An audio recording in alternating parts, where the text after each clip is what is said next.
Good evening class मेरे प्यारे बच्चों, आपका यूनिक क्लास में स्वागत है। आज थोड़ा सा हिंदी पर बात करेंगे। संविधान में हिंदी यानी संविधान में हिंदी को स्थान कहाँ दिया गया है, किस अनुच्छेद में दिया गया है, क्या क्या बातें कही गई है, आज पूरे डिटेल से पढ़ेंगे। और इस क्लास को करने के बाद जो संविधान में हिंदी के बाद बहुत क्वेश्चन हर एक एग्जाम में इस टॉपिक से क्वेश्चन आता है, वो कभी भी गलत नहीं होगा।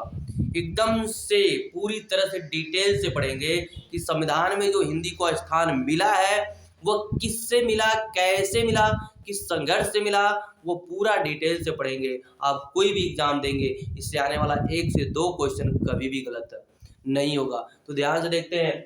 संविधान में हिंदी की बात करें, जब हमारा देश गुलाम था, अर्थात जब हमारे देश पर अंग्रेजों का शासन था, जब हमारे देश पर अंग्रेजों का शासन चल रहा था, तो हमारे देश में हिंदी का विकास बहुत कम था, लगभग नगण्य के बराबर था। लेकिन हमारे क्रांतिकारों ने, हमारे क्रांतियों ने क्या कर रहे थे, हमारे क्रांतिकारों ने उससे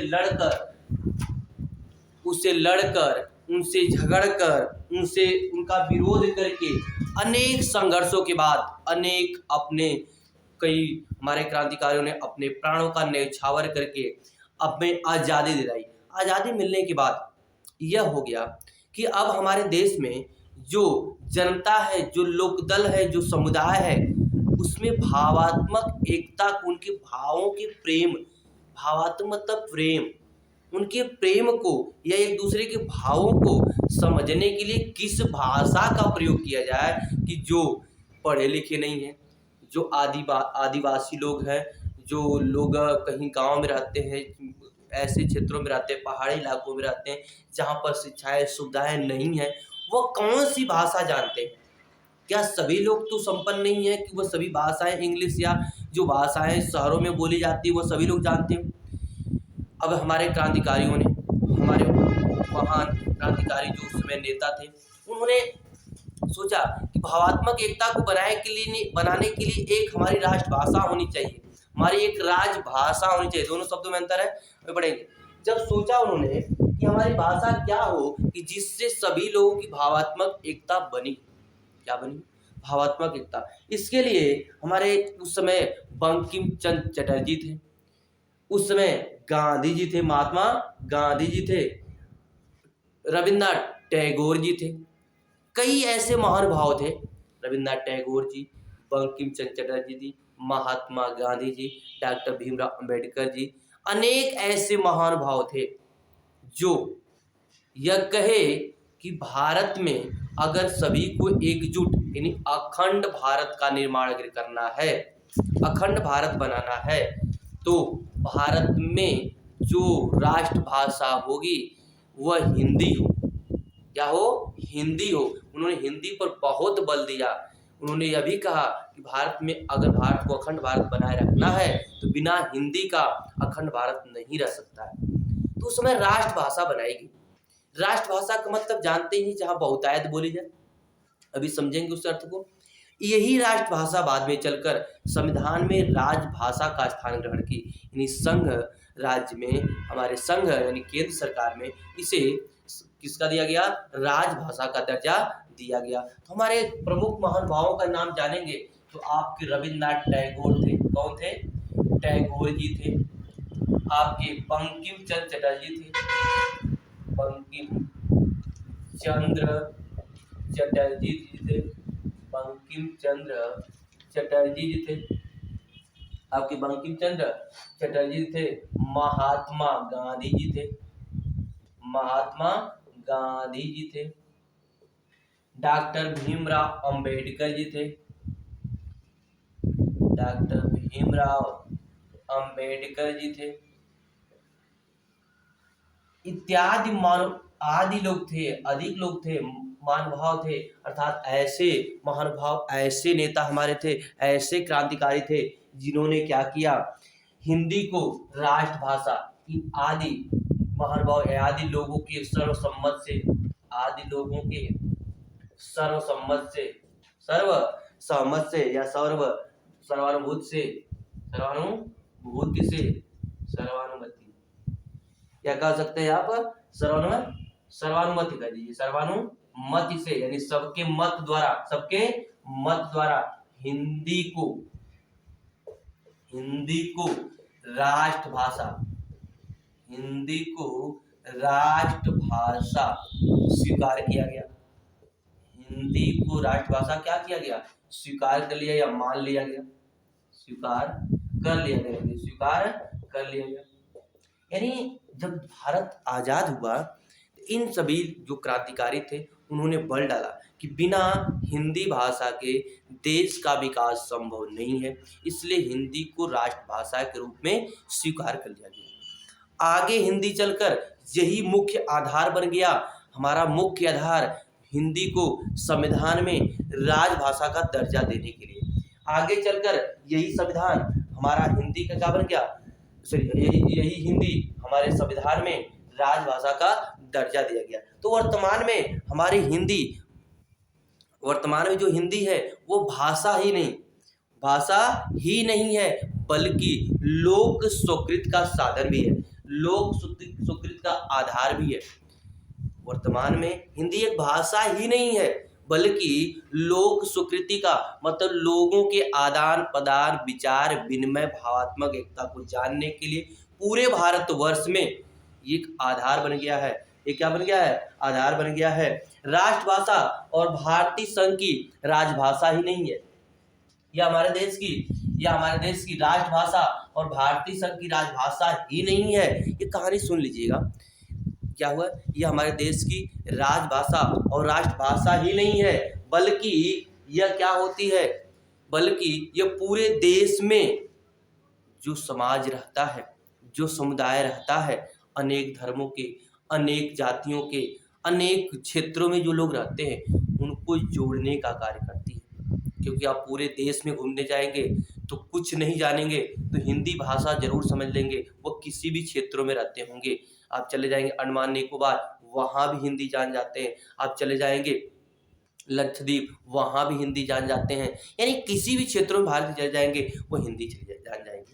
तो वर्तमान में ये जो हमारी राष्ट्रभाषा है वह राजभाषा यानी संघ की राजभाषा और राष्ट्रभाषा दोनों है। तो हमारे देश की राष्ट्रभाषा एवं राजभाषा दोनों ही क्या है, हिंदी है, दोनों हिंदी है, क्या है, हिंदी है। ध्यान रखिएगा, जो राष्ट्रभाषा का मतलब है, राष्ट्रभाषा का जो अर्थ होता है, उसका मतलब लोक संवेदना को अभिव्यक्त करती है। यानी लोक संवेदना, जो राष्ट्रभाषा है ये लोक संवेदना को व्यक्त करती है, लोक संवेदना को व्यक्त करती है। किसको व्यक्त करती है, लोक संवेदना को व्यक्त करती है या अभिव्यक्त करती है। कैसे, ध्यान रखिएगा, राष्ट्रभाषा का मतलब है जो लोगों की संवेदना यानी भावों को एक दूसरे को जाना जाता है, जो पूरे देश में बहुतायत बोला जाता है। अगर बहुतायत बोला जाएगा तो हम इसी भाषा से एक दूसरे के भावों को जानेंगे कि उनके अंदर क्या चल रहा है, वो हमसे क्या कहना चाहते हैं, क्या नहीं कहना चाहते हैं, इन्हीं भावों को जानेंगे। इसलिए राष्ट्रभाषा कहा जाता है लोक संवेदना को व्यक्त करती है, लोगों की संवेदना, लोगों के दिलों में बसने वाली बातों, लोगों के मन में आने वाली बातें, विचार को व्यक्त करने की भाषा क्या होती है, राष्ट्रभाषा होती है। क्योंकि यह देश में अधिकांश लोगों द्वारा बोली जाती है। जबकि राजभाषा का अर्थ होता है, राजभाषा का अर्थ होता है कि सरकारी कार्यालयों में होने वाले पत्र व्यवहारों में, जो सरकारी कार्यालयों में राजभाषा का अर्थ होता है, जो सरकारी कार्यालयों में पत्र व्यवहार में जो व्यवहार करती है सरकार, यानी प्रशासन के स्पंदन को राजकाज की भाषा कहते हैं। अर्थात कहा जाए तो राजकाज की भाषा अर्थात प्रशासन द्वारा स्पंदन जो होता है, प्रशासन का स्पंदन या के स्पंदन कर सकते हैं, प्रशासन के स्पंदन को क्या कहते हैं? राजकाज की भाषा। राजकाज का मतलब जो सरकार जो कोई विधि बनाती है, कोई सरकार विज्ञापन जारी करती है, कोई सरकार को पत्र लिखना है, लेटर लिखना है, यह सब किस भाषा में कर रही है? राज्य का अलग हो सकता है, संघ का अलग हो सकता है, क्योंकि हमारा देश कई राज्यों के मिलकर बना हुआ है। तो अलग अलग जो भाषाएं होती हैं, लेकिन जो राजभाषा का मतलब है जो सरकारी कामों में कार्य किए जाते हैं, जो पत्र सरकारी, जो लेटर, जो सरकारी का विधियां, जो कानून विधेयक जो पारित होते हैं, अधिनियम जो बनते हैं, या अध्यादेश जो जारी होते हैं, जब राष्ट्रपति द्वारा अध्यादेश जारी करना, संसद में विधि का बनाना, या किसी पत्र व्यवहार को जनता के सामने रखना, या किसी को एप्लीकेशन देना, जो भी चीज होता है सरकार द्वारा, वो किसमें होगा? राजभाषा में। तो राजभाषा जरूरी नहीं है कि हिंदी हो, लेकिन हमारे संघ की राजभाषा है हिंदी। हमारे केंद्र सरकार जो है, हमारी दिल्ली की सरकार जो हमारे प्रधानमंत्री है, जो संसद है, वहां पर हमारी भाषा क्या है? राजभाषा क्या है? हिंदी। यानी वहां पर राजभाषा हिंदी होगी। आप कहेंगे वहां तो अंग्रेजी में लिखा, अभी उसकी बातें करेंगे, लेकिन अभी जानिए क्या निर्धारित है? हिंदी है। संविधान के हमारे 8वीं अनुसूची में कुल मिलाकर 22 भाषाओं का वर्णन है। क्यों 22 भाषाओं का वर्णन है, ये पता कर लेंगे तो यह हमारी दोनों बातें समझ में आ गई होगी, राष्ट्रभाषा और राजभाषा। कि राष्ट्रभाषा लोक संवेदना को व्यक्त करने की भाषा है, जबकि राजभाषा कामकाज की भाषा अर्थात सरकारी कार्यों में होने वाले पत्र व्यवहार की भाषा है। देखिए, स्वतंत्रता पश्चात के बाद जब स्वतंत्रता हमें मिल गई, तो फिर जब स्वतंत्रता मिल गई तो हमारे अनुभवों ने, जब हम हमारे क्रांतिकारियों थे, उन्होंने अनुभव किया कि अपनी राष्ट्रभाषा होनी चाहिए, अंग्रेजों की राष्ट्र बनाई हुई राजभाषा पर नहीं चलना चाहिए। इसलिए उन्होंने हिंदी को राजभाषा के रूप में, हिंदी को राजभाषा के रूप में जब हमारा संविधान बन रहा था, उसी समय 14 सितंबर राजभाषा के रूप में, हिंदी को राजभाषा के रूप में 14 सितंबर 1949 को संविधान सभा में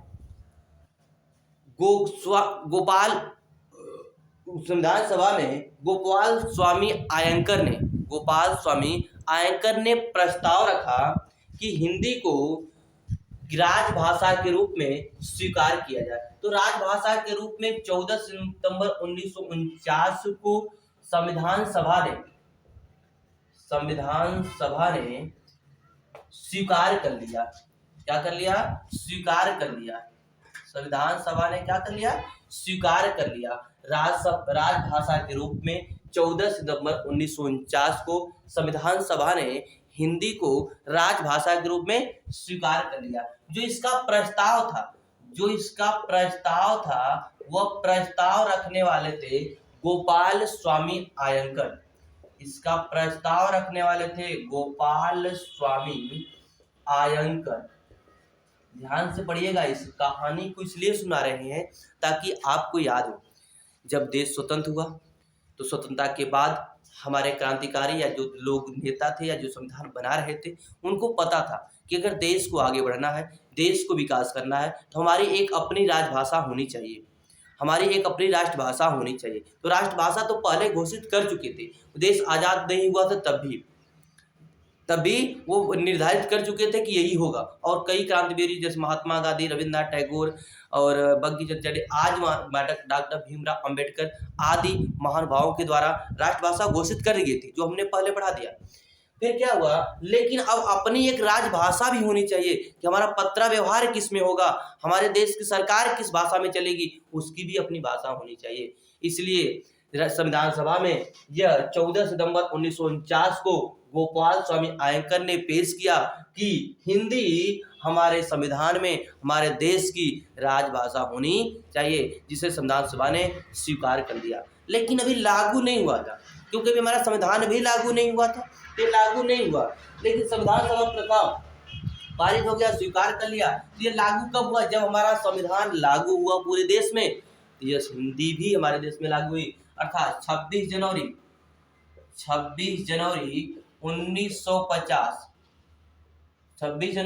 1950 को हिंदी 26 जनवरी 1950 ईस्वी को हिंदी को संवैधानिक दर्जा प्राप्त हो गया। हिंदी को संवैधानिक दर्जा प्राप्त हुआ या दिया गया। यानी संविधान जैसे ही पूरे देश पर लागू हुआ वैसे ही हिंदी को भी संवैधानिक दर्जा प्राप्त हो गया। तो यहाँ से क्वेश्चन आता है कि हिंदी को राजभाषा के रूप में संविधान सभा में कब स्वीकार किया गया? तो 14 सितंबर 1949 को। संवैधानिक दर्जा कब मिला? तो 26 जनवरी 1949 को संविधान सभा ने स्वीकार किया। संवैधानिक दर्जा कब मिला? तो 26 जनवरी 1950 को हिंदी को संवैधानिक दर्जा प्राप्त हो गया। लेकिन कौन सी हिंदी बोली जाएगी इसके बारे में मतभेद था। तो उस समय बताया गया कि जो हमारी हिंदी होगी वह खड़ी बोली हिंदी परिनिष्ठित भाषा के रूप में होगी। जो प्राप्त दर्जा मिला था वह खड़ी बोली परिनिष्ठित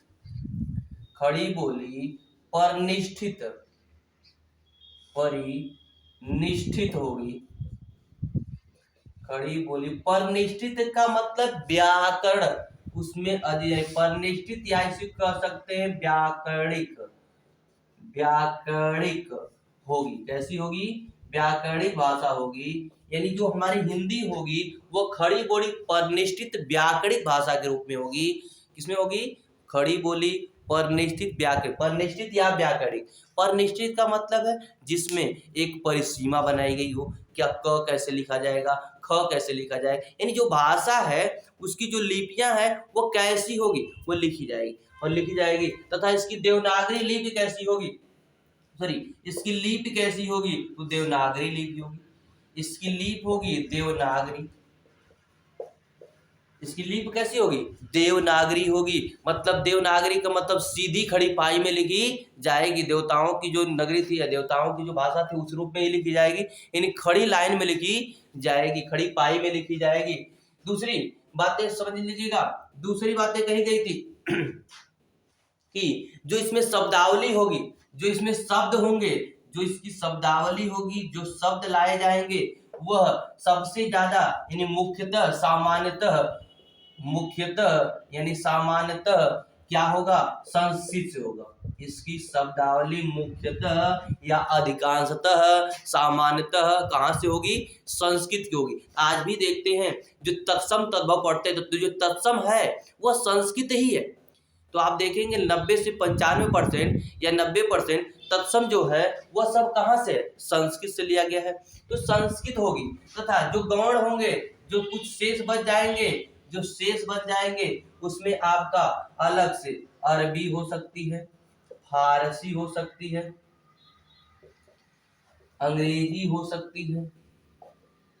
यानी विश्व की कोई भी भाषा या जो हमारे संविधान में वर्णित भाषा है उन भाषाओं में से भी, जो हमारे संविधान में 8वीं अनुसूची में 22 भाषाओं का जो वर्णन है उनमें से भी या विश्व के किसी भी भाषा में से शब्द को हिंदी में रखा जा सकता है। तो आप देखेंगे हिंदी में बहुत ऐसे शब्द है जो फारसी भी है, अंग्रेजी भी, जैसे डॉक्टर अंग्रेजी का आ गया है, मास्टर अंग्रेजी का आ गया है। ये सब क्या है? अंग्रेजी शब्दों का भी प्रयोग किया जाता है, फारसी का भी प्रयोग किया जाता है, गिलास, गमछा, पाजामा, अरबी का भी प्रयोग किया, तुर्की का भी प्रयोग किया, अनेक चाइनीज का भी प्रयोग किया था। अनेक भाषाओं का मिश्रण है हिंदी की शब्दावली। किसमें कहा गया यार? आपके संविधान में यह बातें रखी गई है। किस किस अनुच्छेद में रखेंगे वो पढ़ेंगे भी, लेकिन जरा सी इस बात को भी ध्यान रखिएगा। हिंदी क्या हुई? हमने अब इतना पढ़ लिया कि किस शब्दावली से ली गई, कहाँ से ली गई। हिंदी का जो प्रयोग है वह सभी में होगा, चाहे वह कार्यपालिका हो, चाहे विधायिका हो, चाहे न्यायपालिका।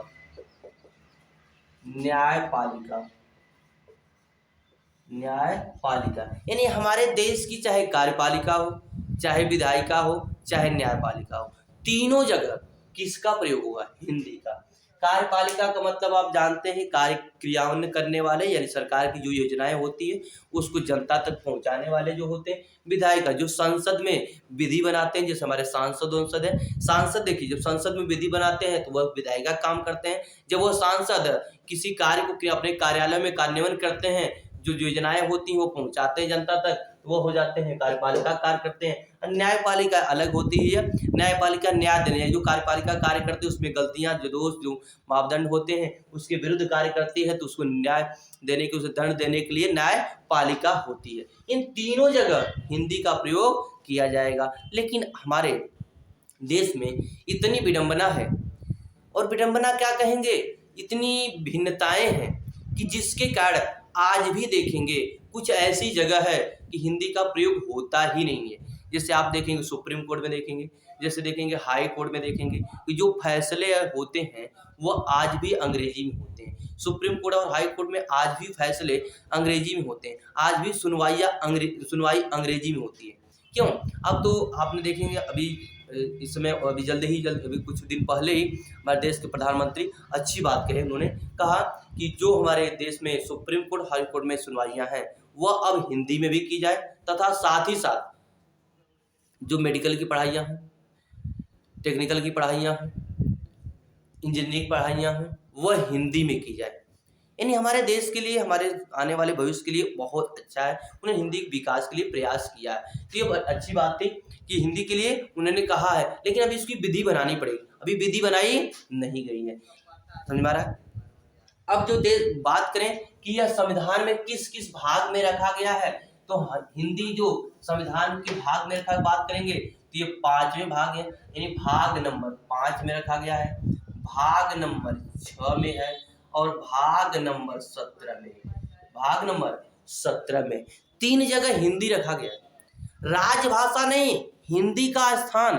देखिए आप, गलती से क्या होता है कि क्वेश्चन पूछ देता है कि संविधान में हिंदी का वर्णन, हिंदी भाषा का वर्णन कहाँ पर किया गया है, तो लोग जल्दी से मारते हैं 343। गलती से होता है। अगर वह लिख दे कि संविधान में हिंदी का वर्णन भाग 5 में, कि भाग 6 में, कि भाग 17 में, तो ये तीनों में है। हिंदी की राजभाषा का अनुच्छेद 343 में है कि संघ की राजभाषा क्या होगी? हिंदी होगी। वहाँ वर्णन है, यह नहीं कि हिंदी का वर्णन, हिंदी का वर्णन नहीं है। देखिए हिंदी का यह प्रयोग भाग नंबर 5, भाग नंबर 6 और भाग नंबर 17 में इसका वर्णन किया गया है। भाग नंबर 5 में क्या कहा गया है, याद देखिए, भाग नंबर 5 के अनुच्छेद नंबर 120 में, भाग नंबर 5 के अनुच्छेद ध्यान रखिएगा 120 में, अनुच्छेद 120 में,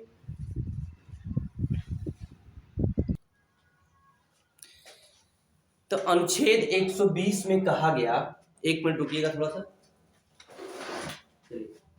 अनुच्छेद 120 में कहा गया कि जो हमारी हिंदी होगी वह संसद की भाषा का उपबंध है। किसकी भाषा का?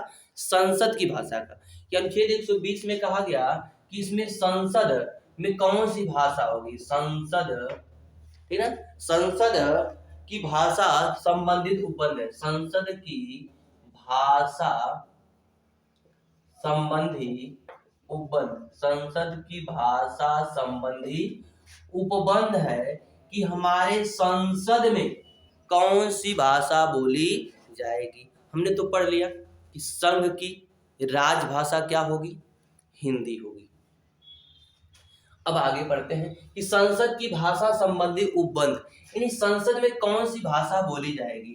तो कहा गया कि संसद में कौन सी भाषा होगी? हिंदी या अंग्रेजी, हिंदी या अंग्रेजी। कहा गया कि अब संसद में या तो हिंदी बोली जाएगी या तो अंग्रेजी बोली जाएगी। हिंदी बोली जाएगी या तो अंग्रेजी बोली जाएगी। यानी संसद की पूरी कार्रवाई किसमें होगी? हिंदी या तो अंग्रेजी में। उसका पत्र व्यवहार भी हिंदी या तो अंग्रेजी में। लेकिन जब हमारा देश आज़ाद हुआ तो उस समय कोई एक मानक नहीं था कि हमारे देश में केवल पूरी देश में हिंदी बोली जाती है।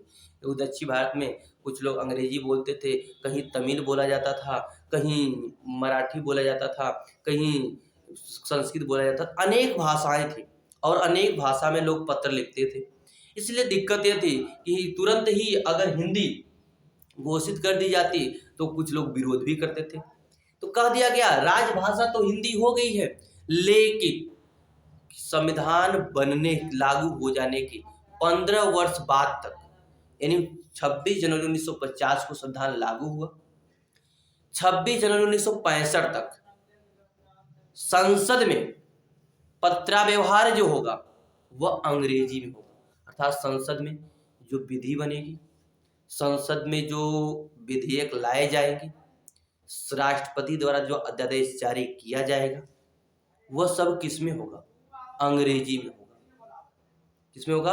अंग्रेजी में होगा। यह बातें 120 में कही गई थी कि अगले 15 वर्ष तक यह काम किया जाएगा, है ना। तो अगले 15 वर्ष तक काम इसी में हुआ, किसमें? अंग्रेजी में। लेकिन अब क्या हिंदी और अंग्रेजी दोनों में होता है? रीजन है, अभी भी जानते हैं हमारे देश में बहुत भिन्नताएं हैं। हिंदी के विकास के लिए प्रयासरत किया जा रहा है। तो आपको याद रखना है कि अनुच्छेद 20 में संसद की भाषा संबंधित उपबंध है, यानी संसद में कौन सी भाषा का उपयोग किया जाएगा उसकी चर्चा 120 में है, भाग नंबर 5 में है, जिसमें कहा गया है कि संसद में हिंदी और अंग्रेजी ही भाषा का प्रयोग किया जाएगा। इसलिए आप देखेंगे चाहे वो नागालैंड से आए कोई भी सांसद, या कोई तमिल से सांसद आए, क्या जम्मू कश्मीर से आए, बिहार से आए, उत्तर प्रदेश से आए, कोई भी जाएगा वो भोजपुरी, मलयाली, मैथिली बोले, कुछ भी बोलता हो, लेकिन वहां जाकर या तो अंग्रेजी में बोलेगा या तो हिंदी में बोलेगा, या तो अंग्रेजी का पत्र व्यवहार का प्रयोग करेगा या तो हिंदी का पत्र व्यवहार का प्रयोग करेगा। दो के अतिरिक्त और किसी भाषा का पत्र व्यवहार का प्रयोग संसद में नहीं करेगा। याद हो गया होगा। अब भाग नंबर 6, भाग नंबर 6 अनुच्छेद नंबर 210 कैसे याद रखेंगे? 120 है, इसी के बीच वाला यहाँ पर 2 जीरो, यानी अनुच्छेद नंबर 210। अनुच्छेद नंबर 210 में कहा गया, क्या कहा गया? कि जो राज्य के विधानमंडल होंगे, अनुच्छेद नंबर 10 में कहा गया कि राज्य के विधानमंडल में प्रयुक्त होने वाली भाषा, प्रयोग की जाने वाली भाषा, राज्य के विधानमंडल में, राज्य के विधानमंडल में प्रयोग की जाने वाली भाषा, प्रयोग की जाने वाली भाषा के बारे में बताया गया है। भाषा कि राज्य के विधानमंडल, जैसे मान लीजिए वो तो संघ का हो गया, संसद, तो उसी प्रकार राज्यों में तो विधानमंडल होती हैं जिसमें विधायक जाकर बैठते हैं, राज्य की जो विधियां बनाते हैं। तो राज्य विधानमंडल में कहा गया कौन सी भाषा का प्रयोग होगा? तो कहा गया या तो राज्य की कोई राजभाषा, राज्य की कोई राज्यभाषा, ध्यान रखिएगा, राज्य की राजभाषा, हमने पहले भी राजभाषा बताया। राजभाषा का मतलब है कि काम काज की भाषा, अर्थात जिस आप राज्य में रहते हैं उस राज्य में सबसे ज्यादा कौन वो लोग बोलते हैं, कौन सी ज्यादा जानते हैं लोग, उसमें उस राज्य की या राजभाषा मान्यता मिली है, कौन सा नहीं मिली है, उसको ध्यान में रखकर, यानी राजभाषा की मान्यता जिस राज्य में जो मिली होगी उसी भाषा में आप पत्र व्यवहार प्रयोग कर सकते हैं, नहीं तो हिंदी या अंग्रेजी, हिंदी या अंग्रेजी, यानी राज्य की राजभाषा के रूप में। जैसे महाराष्ट्र में चले जाएंगे तो महाराष्ट्र की राजभाषा क्या है? मराठी है। गुजरात में चले जाएंगे गुजराती है। बंगाल में चले जाएंगे बंगाली है। तो जिस जिस राज्य में जाएंगे वहां वहां आपको क्या मिलेगा? राजभाषा मिलेगी। कुछ राजभाषाओं में जैसे उत्तर प्रदेश में हिंदी है, बिहार में हिंदी है, तो वहां हिंदी का ही प्रयोग चल जाता है। तो जहां पर कहा गया कि उस राज्य की राजभाषा हो या हिंदी या अंग्रेजी, इन तीनों में से कोई प्रयोग किया जाएगा। यह अनुच्छेद नंबर 210 में भाग नंबर 6 में कहा गया था। यह राज्य के विधानमंडल की बात थी, और जबकि संसद की बात भाग नंबर 5 के अनुच्छेद नंबर 120 में कहा गया था।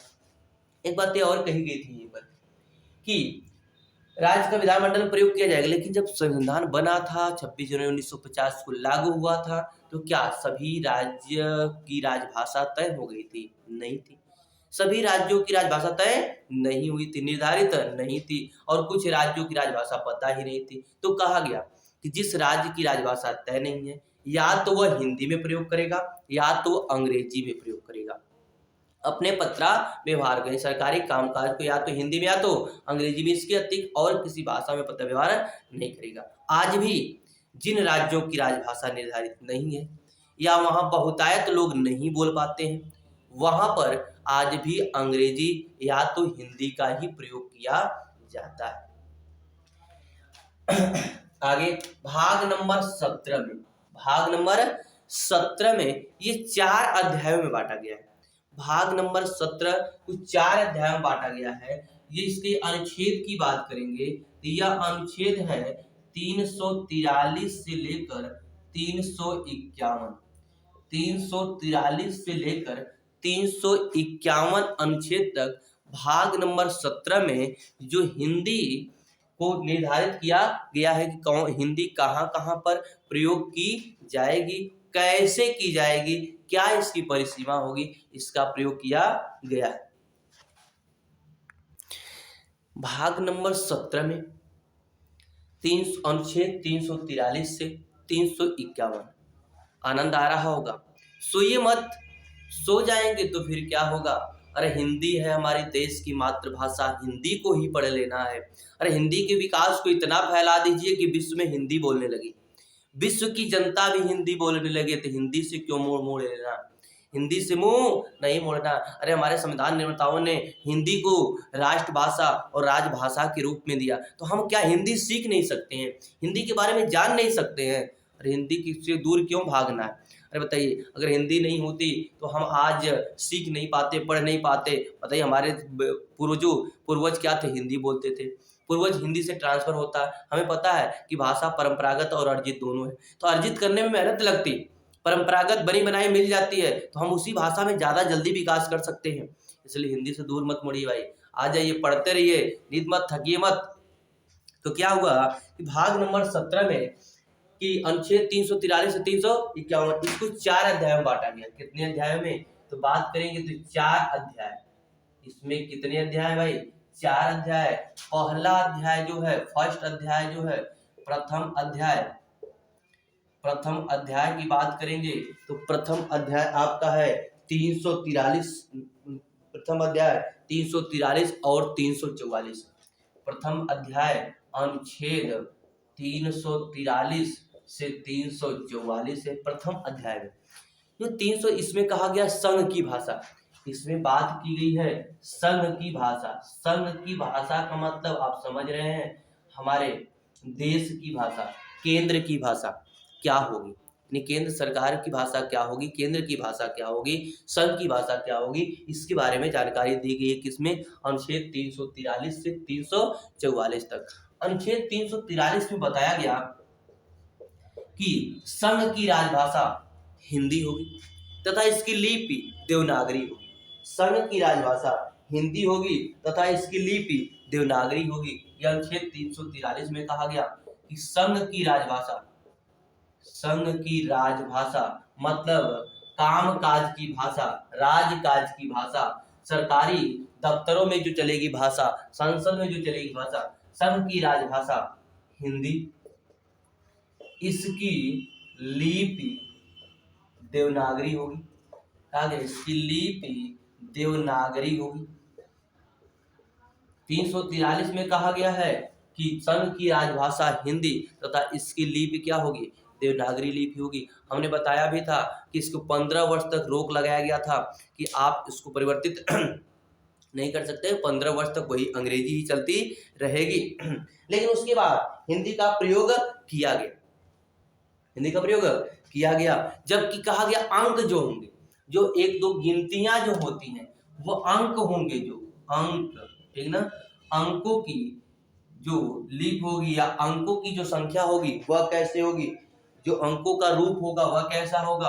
तो अंकों का रूप कहा गया 1, 2, 3, 4, यानी ऐसे करके होगा। अंकों का रूप ऐसे होना चाहिए, 1 2 3 4 5 6 7 जो से लिखते हैं ऐसे लिखा होना चाहिए, अंकों का रूप ऐसे चलेगा, यानी इस रूप में लिखा होना चाहिए। जबकि हिंदी हमारी देवनागरी लिपि में होगी। अंकों की राष्ट्रीय हो चाहे अंतर्राष्ट्रीय हो, कोई भी होगा, अंकों का रूप इस रूप में होगा। यह कहा गया 343 में। 343 में और बातें कही गई थी कि आप हिंदी का प्रयोग ऐसे करके विधियां, अध्यादेश सब लागू कर सकते हैं। नहीं, ये बातें उस समय नहीं कही गई थी, रोका आज भी अभी नहीं है।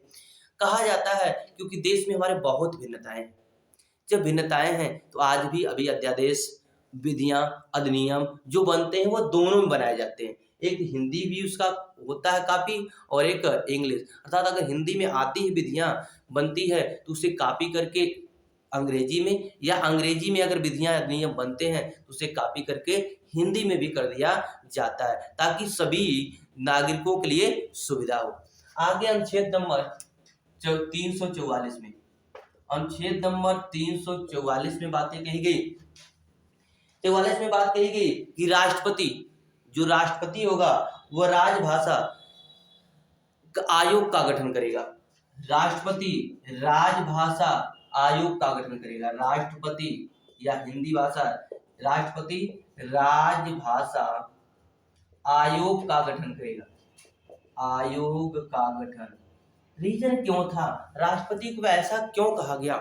समस्या यह थी जब हमारा देश आजाद हुआ उस समय हमारे देश के लोग अनेक भाषाओं में अलग अलग भाषाओं का उपयोग करते थे, तो कहा गया कि इससे एक राजभाषा आयोग का गठन किया जाएगा जो पता करेगा कि कितने क्षेत्रों में कौन कौन सी भाषाएं बोली जाती हैं, उसका गठन करें। और जिन राज्यों में जो भाषाएं बोली जाती हैं, जो भाषाओं का प्रयोग होता है, उस राज्य में उस भाषा को राजभाषा की दर्जा दी जाए। यही राजभाषा आयोग का गठन ने क्या किया, आपके गुजरात में गुजराती भाषा का राजभाषा कर दिया, मराठ में मराठी, महाराष्ट्र में मराठी, तमिल में तेलुगु, कर्नाटक में मलयालम, कन्नड़, ये सब जितने भी राज्य थे आपके राज्यों में उन्होंने क्या किया, राजभाषा घोषित कर दी।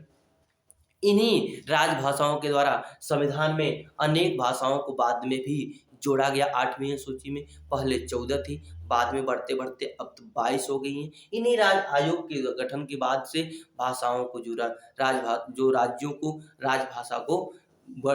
राजभाषा दिया गया, इन्हीं राजभाषा आयोग के गठन के कारण।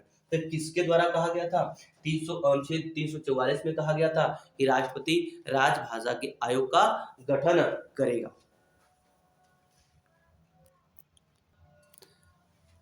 अगर बात करें प्रथम राजभाषा आयोग का, नींद नहीं ना आ रही है?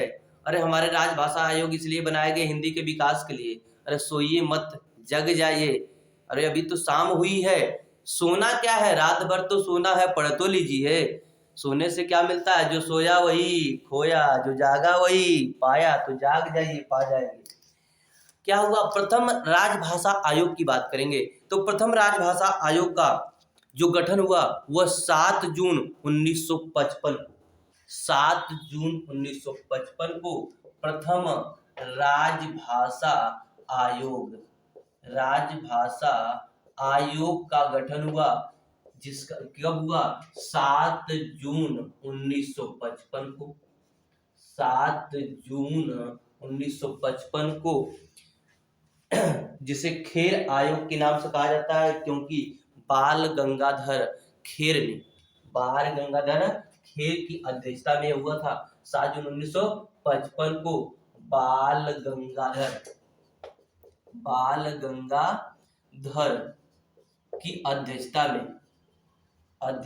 में समिति बनी थी या आयोग बना था, इसलिए इसको क्या कहते हैं, अध्यक्षता में, इसलिए इसे खेर आयोग क्या कहते हैं, खेर आयोग भी कहा जाता है, या खेर राजभाषा आयोग के नाम से भी जाता है, खेर आयोग भी कहा जाता है। क्या कहा जाता है, खेर आयोग भी कहा जाता है। यानी कभी कभी इंग्लिश में लिख देता है आपका BG खेर, यानी बाल गंगाधर खेर की अध्यक्षता में, बाल गंगाधर खेर, खेर नहीं लिखे हैं, खेर लिख देते हैं, खेर की अध्यक्षता अध्यक्षता में किया गया, इसलिए इसे खेर आयोग भी कहते हैं। क्या कहते हैं? खेर आयोग। ये अपनी रिपोर्ट प्रस्तुत की थी, इन्हें अपनी रिपोर्ट प्रस्तुत किया 31 जुलाई 1956 को। यह अपनी रिपोर्ट 31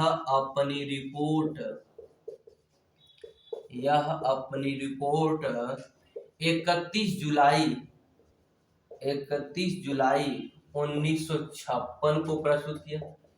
ये देखिए, रिपोर्ट प्रस्तुत के ज्यादा नहीं पूछता है, प्रस्तुत किया कब किया? 31 जुलाई 1956 को प्रस्तुत किया। इसमें टोटल 31 सदस्य थे, इसमें 21 सदस्य थे। कितने? 21 सदस्य, यानी 21 सदस्य थे। टोटल कितने सदस्य थे? 21 सदस्य थे। बहुत कम पूछता है, केवल पूछता है प्रथम राजभाषा आयोग कौन सा है, तो खेर आयोग कब गठित हुआ? 7 जून 1955 को। किसकी अध्यक्षता में? तो बाल गंगाधर तिलक की अध्यक्षता में हुआ था। जबकि दूसरा एक का बात करेंगे तो 1957 में गोविंद बल्लभ पंत, दूसरा जो है, दूसरी राजभाषा आयोग की बात करेंगे, दूसरी राजभाषा आयोग की बात करेंगे तो गोविंद बल्लभ पंत की अध्यक्षता में 30 सदस्य, गोविंद बल्लभ पंत,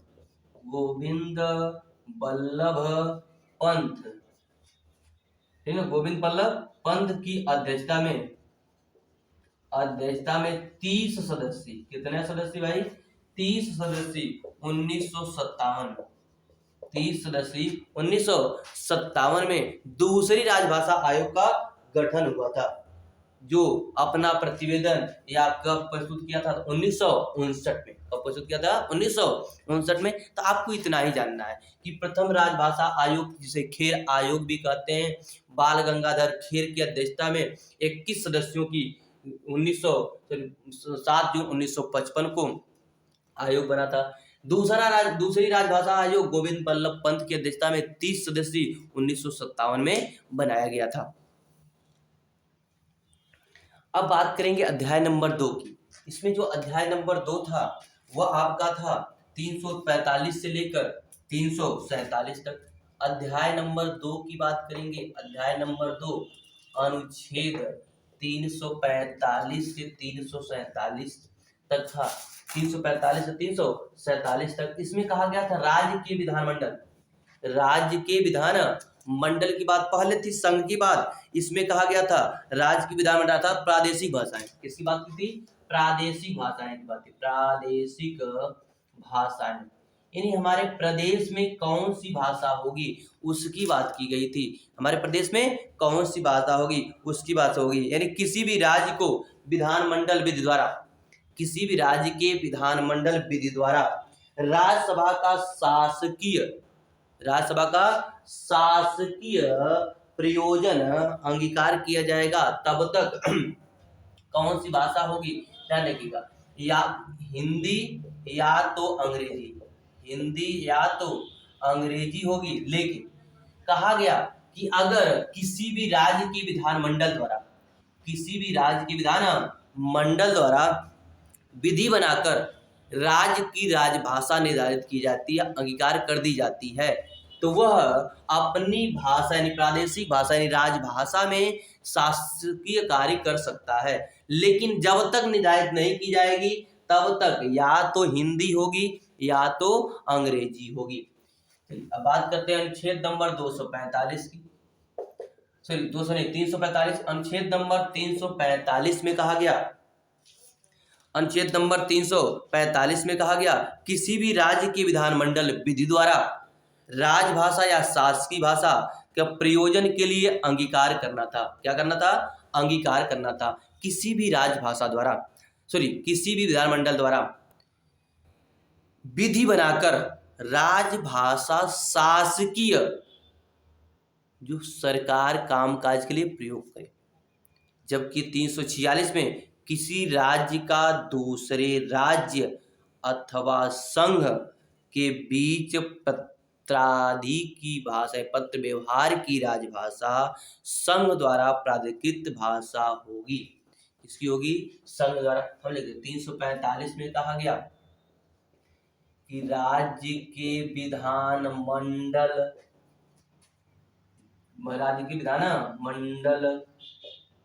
के विधि विधिमंडल द्वारा विधि बनाकर शासकीय भाषा का अंगीकार करना। यानी राज्य अपना विधानमंडल में एक विधि बनाए कि हमारे राज्य की कौन सी राजभाषा होगी, कौन से हम भाषा में अपने राज्य का कामकाज करेंगे।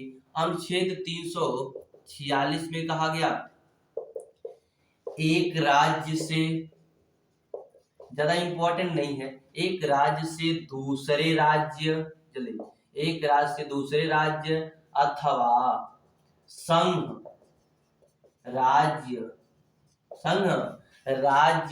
के बीच पत्रादि की भाषा।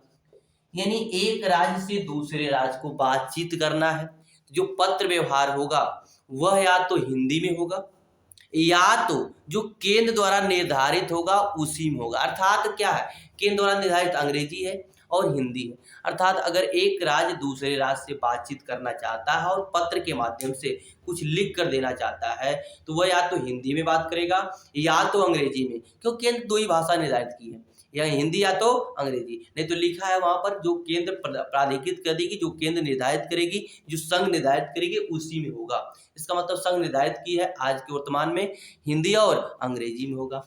जबकि 347 में कहा गया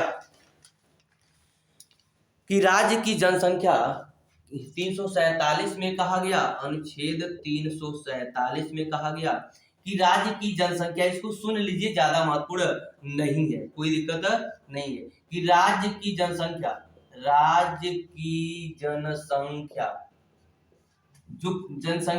जो पर्याप्त भाषा बोलती है, जनसंख्या जो पर्याप्त भाषा बोलती है, यदि वो मांग करती है, राज्य सरकार से मांग करती है कि हमारी भाषा भी विधानमंडल में बोली जाए या स्वीकृति प्रदान की जाए, तो राष्ट्रपति इसकी अनुमति दे सकता है। राष्ट्रपति इसकी अनुमति क्या दे सकता है। जैसे आप देखेंगे कि जैसे बिहार में देखेंगे आप कि उसमें के विधानमंडल में भोजपुरी का भी उपयोग होता है, क्योंकि वहां पर अधिकांश लोग क्या बोलते हैं, भोजपुरी, जबकि वहां की राजभाषा हिंदी है। तो हिंदी के अतिरिक्त, हिंदी कोई, भोजपुरी कोई राजभाषा नहीं है, लेकिन हिंदी के अतिरिक्त भोजपुरी की भी अनुमति है कि आप बोल सकते हैं। क्यों? इसमें कहा गया था 47 में कि राज्य की जनसंख्या जो पर्याप्त, यानी ज्यादातर बोलती है, ज्यादातर समझती है, लेकिन उस राज्य की राजभाषा न है, तो उसे राष्ट्रपति आदेश दे सकता है, निर्देश दे सकता है कि हाँ, आपके विधानमंडल में, क्योंकि बहुतायत बोले जाने वाले अधिकांश लोग भी अलग दूसरी भाषा में भी बोलते हैं, तो कम से कम उसका प्रयोग आपके विधानमंडल में होना चाहिए। पत्र व्यवहार में न हो, लेकिन बोलचाल की भाषा में होना चाहिए। नहीं समझ में आता है तो पत्र व्यवहार के रूप में भी किया जा सकता है। ये किसमें कहा गया? 347 में। देखिए अध्याय नंबर 3 की बात करें, सो नहीं रहे हैं, अरे भूलना नहीं है, हिंदी हमारी भाषा है, याद कर लेना है। संविधान में कहाँ जगह मिली है? अरे संविधान में जगह कहाँ मिली है? कर संविधान निर्माता प्रारूप समिति के अध्यक्ष, कल आपका जयंती है, आप उसे भूलिएगा मत, उनके बनाए गए संविधान पर चलिएगा। कल 14 अप्रैल है, आपको पता है किसकी जयंती है? बताने की आवश्यकता नहीं है। उस जयंती पर भी हमने हिंदी भाषा को आगे बढ़ाया, संविधान में उन्होंने दर्जा दिया है। कैसे दिया? हिंदी भाषा को ध्यान रखिएगा। अध्याय 3 में अनुच्छेद 348 349 में कहा गया सुप्रीम कोर्ट और हाई कोर्ट, यानी राज्यों के हाई कोर्ट और सुप्रीम कोर्ट की कौन सी भाषा होगी। उसमें कहा गया कि सुप्रीम कोर्ट और हाई कोर्ट की भाषा कौन सी होगी, तो कहा गया कि जब तक संसद में कोई विधि न बना ली जाए, 348 में ही कहा गया था कि जब तक संसद में कोई विधि न बनाई जाए, विधायिका द्वारा कोई विधि का उपयोग न किया जाए, कोई विधि न बनाई जाए, अधिनियम कोई लागू न हो, तब तक सुप्रीम कोर्ट और हाई कोर्ट में सुनवाइयां या सभी कार्रवाइयां अंग्रेजी में की जाएगी। ध्यान सुनिएगा, संसद में जब तक कोई विधि का उपबंध नहीं किया जाएगा, कोई विधि बनाकर ये नहीं कहा जाएगा किस भाषा का प्रयोग होगा सुप्रीम कोर्ट और हाई कोर्ट में, तब तक सुप्रीम कोर्ट और हाई कोर्ट की भाषा अंग्रेजी होगी। कैसी होगी भाई? सुप्रीम कोर्ट और हाई कोर्ट की भाषा कैसी होगी? अंग्रेजी होगी। जो आज भी सुप्रीम कोर्ट और हाई कोर्ट की भाषा, सभी कार्रवाइयाँ अंग्रेजी में होती हैं।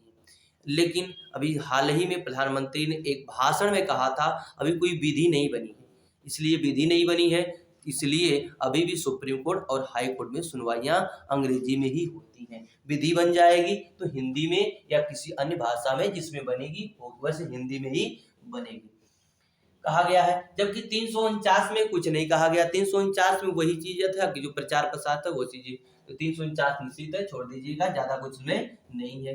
अध्याय 4 की बात करें तो उसमें 350 से 351 है, इसमें भी ज्यादा नहीं है, विशेष निर्देश है। कहा गया है 350 में व्यक्ति चाहे जिस भाषा में, जिस राज्य में रहता है उस राज्य की भाषा या किसी अन्य भाषा में जो वो बोलता है, वो जो जानता है, या हिंदी भाषा में या अंग्रेजी भाषा में, किसी भी भाषा में अपनी शिकायत वो लिख सकता है, दे सकता है, कह सकता है।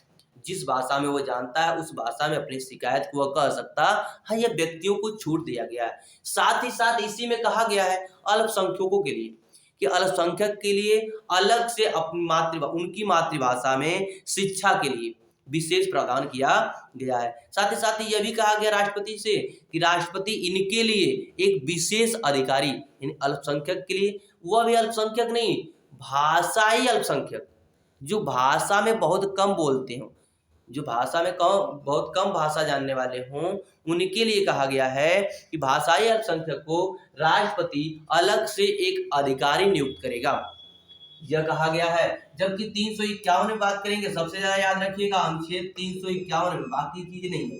अनुच्छेद 351 में कहा गया है कि संघ का कर्तव्य होगा, यानी केंद्र सरकार का कर्तव्य होगा कि वो हिंदी के प्रचार प्रसार के लिए आगे बढ़ाए, उन्हें प्रचार प्रसार करे, बढ़ावा दे, उसे आगे विस्तार करे। यह संघ का कर्तव्य होगा। किसका कर्तव्य होगा? 51 में कहा गया है संघ का कर्तव्य है कि हिंदी के प्रचार प्रसार तथा हिंदी का प्रचार प्रसार तथा आगे बढ़ाए, प्रचार प्रसार का बढ़ावा दे। किसका कर्तव्य होगा? यह संघ का कर्तव्य होगा, केंद्र सरकार का कर्तव्य होगा। 350 में मैंने बता दिया कि अनुच्छेद 350 में कहा गया है कि व्यक्ति अपनी शिकायत किसी भी भाषा में कर सकता है। व्यक्ति अपनी शिकायत, अपनी बात किसी भी भाषा में जो उसको आती होगी, जो उसकी राजभाषा होगी, हिंदी, अंग्रेजी या जो उसकी क्षेत्र भाषा होगी, किसी में भी शिकायत कर सकता है, अपनी बात रख सकता है। तथा अल्पसंख्यक के लिए भी इसी में कहा गया है। यह हिंदी की बात थी, कहाँ पर उनको स्थान दिया गया है। तो आपका 2 अनुच्छेद इंपॉर्टेंट है। एक अनुच्छेद आपका है 343, एक अनुच्छेद आपका है 351। 343 में कहा गया संघ की राजभाषा क्या होगी? हिंदी होगी। लिपि कैसी होगी? देवनागरी होगी। 351 में कहा गया कि हिंदी के प्रचार प्रसार के लिए किसका कर्तव्य होगा? तो संघ का कर्तव्य होगा।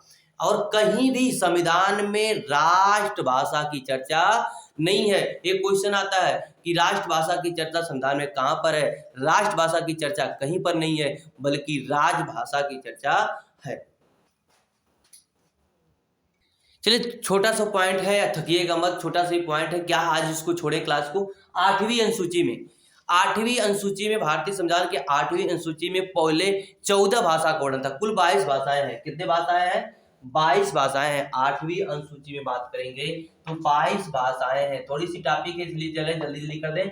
22 भाषाएं हैं। पहले 14 भाषाओं का वर्णन था, बाद में आपकी 14 से 8 भाषाएं और जोड़ी गई थी, तो कुल मिलाकर 22 भाषाएं हो गई हैं। तो पहले देखते हैं, हम 14 भाषाएं गिन लेते हैं। 14 भाषाएं की बात करेंगे तो असमिया थी।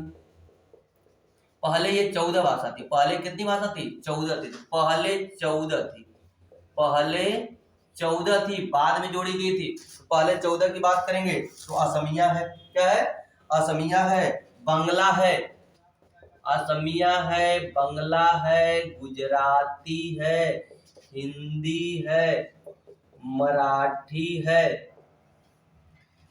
कन्नड़ है, कश्मीर है, कन्नड़ है, कश्मीरी है आपकी, मलयालम है, मलयालम है, मलयालम है, उड़िया है, पंजाबी है, उड़िया है, पंजाबी है, संस्कृत है, तमिल है, संस्कृत है, तमिल है, तेलुगु है, तेलुगु है, तमिल और तेलुगु है, साथ ही साथ उर्दू है। 14 हो गई, गिनेगा। असमिया 1, बंगला 2, गुजराती 3, हिंदी 4, मराठी 5, कन्नड़ 6, कश्मीरी 7, मलयालम 8, उड़िया 9, पंजाबी 10, संस्कृत 11, तमिल 12, तेलुगु 13, उर्दू 14। ये 14 भाषाएं संविधान के प्रारंभ में जोड़ी गई थी, लेकिन बाद में एक सिंधी आई, सिंधी आई, या सिंधी जोड़ी गई। इसमें बाद में क्या जोड़ी दी गई? सिंधी आई कब? 21वां संविधान संशोधन, 21वां संविधान संशोधन बहुत इंपॉर्टेंट है। 21वां संविधान संशोधन 1967 में सिंधी जोड़ी गई। कौन जोड़ी गई? सिंधी जोड़ी गई। सब कौन जोड़ी गई? सिंधी जोड़ी गई। जबकि 71वां संविधान संशोधन 1992 में 71वां संविधान संशोधन 1992 में, याद हो रहा है? 1992 में बोडो डोगरी, कौन था? बोडो डोगरी मैथिली नहीं, 71वां संविधान संशोधन 92 में कोंकणी मणिपुरी नेपाली था। कोंकणी मणिपुरी नेपाली था। कोंकणी मणिपुरी और कौन था? नेपाली था। कोंकणी मणिपुरी और नेपाली था। जबकि अंतिम संशोधन जो हुआ था, या अंतिम जो जोड़ा गया था, 92वां संविधान संशोधन 2003 ईस्वी में जोड़ा गया था। 4 भाषाएं थी, बोडो, डोगरी, मैथिली, संथाली। मैथिली और कौन थी? संथाली थी। बोडो, डोगरी, मैथिली और संथाली, इन 4 भाषाओं को जोड़ा गया था। तो 8वीं अनुसूची में कुल कितनी हो गई? 22। पहले कितनी थी? 14। बाद में 21वां संविधान संशोधन 1967 में सिंधी जोड़ी गई। 21वां संविधान संशोधन 1967 में सिंधी। 71वां संविधान संशोधन 1992 में कोंकणी मणिपुरी नेपाली। 92वां संविधान संशोधन 2002 में बोडो, डोगरी, मैथिली, संथाली। बोडो, डोगरी, मैथिली, संथाली। बोडो, डोगरी, मैथिली, संथाली, कोंकणी मणिपुरी नेपाली। किसमें? 71वां संविधान संशोधन। 92 में बोडो, डोगरी, मैथिली, संथाली। 21वां में सिंधी। बाकी कितना पहले? 14। असमिया, बंगला, गुजराती, हिंदी, मराठी, कन्नड़, कश्मीरी, मलयालम, उड़िया, पंजाबी, संस्कृत, तमिल, तेलुगु और उर्दू, ये 14 थी। तो ये आज का क्लास यही रोकते हैं। स्क्रीनशॉट लेना हो तो ले लीजिएगा। अच्छे से पूरी वीडियो को देखिएगा, ध्यान से देखेंगे, अच्छी समझ में आएगा। किसी भी एग्जाम के लिए पर्याप्त है। अब इससे ज्यादा संविधान में हिंदी कहाँ पर स्थित है? कुछ भी नहीं है। उम्मीद करते हैं अच्छा लगेगा आपको। आप जानते हैं आगे क्या करना है। वीडियो को शेयर करना है, सब्सक्राइब करना है और इसे ज़्यादा से ज़्यादा लोगों तक पहुँचाना है। धन्यवाद।